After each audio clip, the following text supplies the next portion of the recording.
Or for more insight, let's speak now with Alexander Hilton. He's a political analyst with Sky Stamper. He is joining us live from Bali in Indonesia. Alex, why are we seeing this much violence in the western parts of the UK now? And why is the disorder so hard to quash this time around?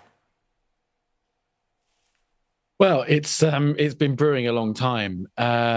Basically, some years ago, the previous government and Boris Johnson, Liz Truss, and Rishi Sunak, they cut off the safe and legal routes to claim asylum in the UK.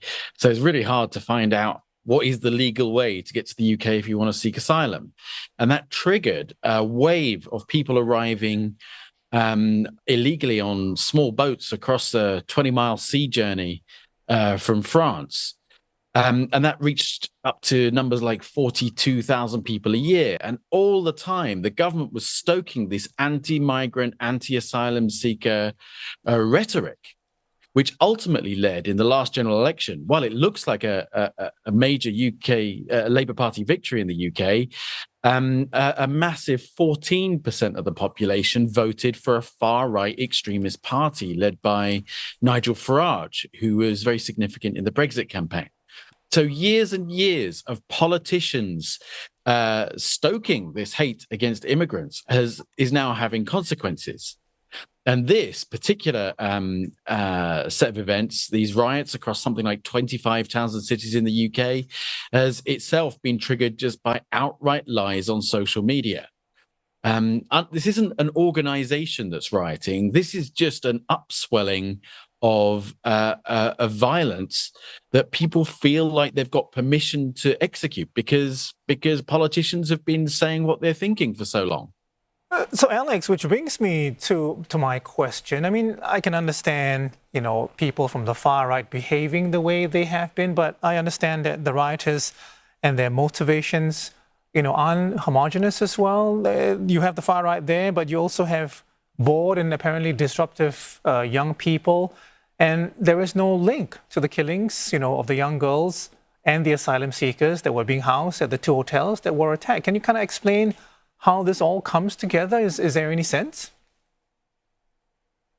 But it's really just a matter of psychology. We could spend like a few hours and probably write a PhD on this.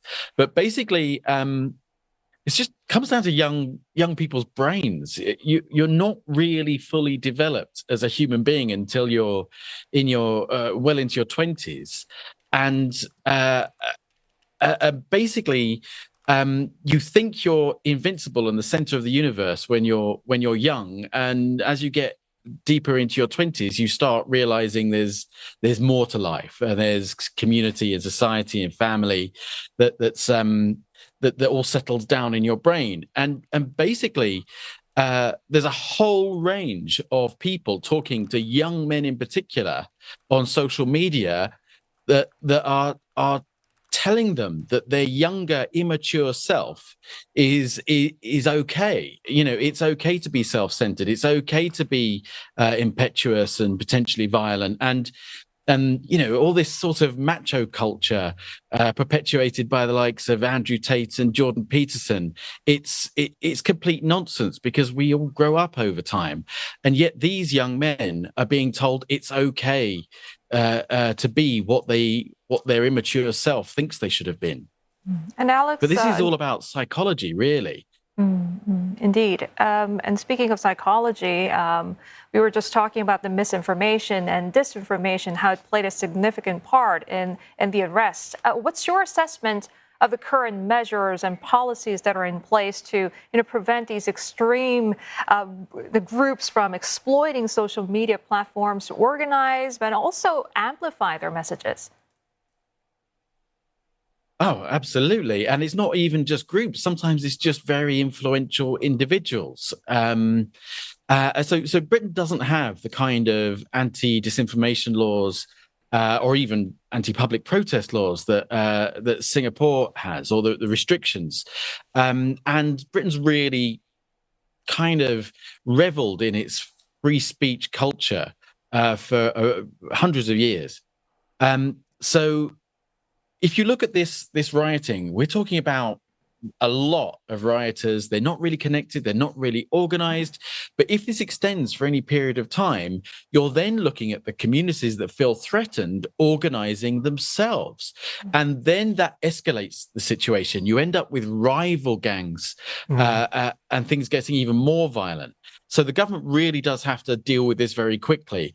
And I wouldn't be surprised if, despite really having a value of free speech in the UK, Britain looking very, very seriously at whether there needs to be some emergency legislation perhaps passed, preventing disinformation and potentially holding the likes of Twitter and X, Facebook and Telegram accountable for the harms done through their platforms. So I mean, Alex, even Elon Musk this week has been stoking the troubles, basically saying that the UK is on the edge of civil war, which is not at all helpful in the current situation.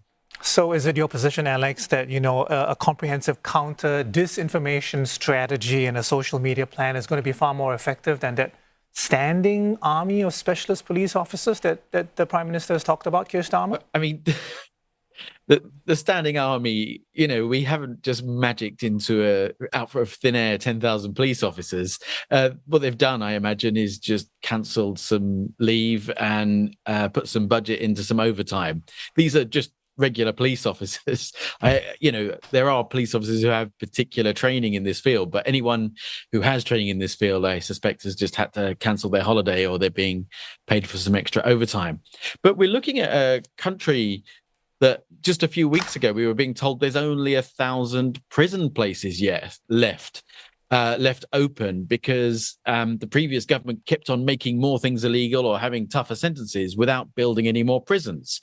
And to have arrested over 400 people, you can see those prison places filling up very quickly, and full prisons are very hard to keep control of. And if there's a bunch of people in there that consider themselves to be political prisoners, you could end up seeing prison riots as well. So this is a really messy situation for the British government to be in right now. Okay. In terms of anti-disinformation laws, it's a very complicated area in the UK because people aren't going to give up freedom of speech very easily in the UK.